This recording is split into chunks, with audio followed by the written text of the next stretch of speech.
Hello, everybody. In this extract, we'll learn how to fix cell references and explain why this is an important part of modeling skills. Let's type the following formula within the spreadsheet we see.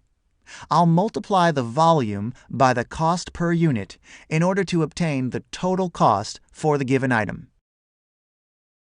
Here's the result.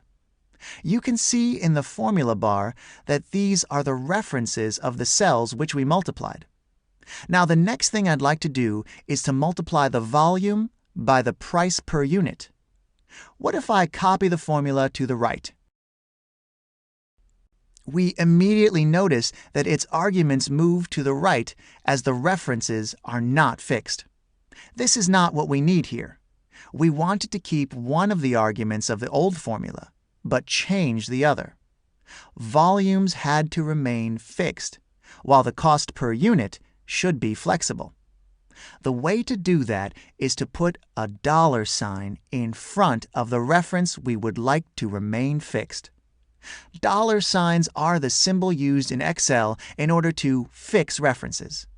In our case, by putting a dollar sign in front of the column letter G, we'll make sure that when we copy the formula to the right, this argument will remain fixed and we'll be able to multiply the volume by the price per unit.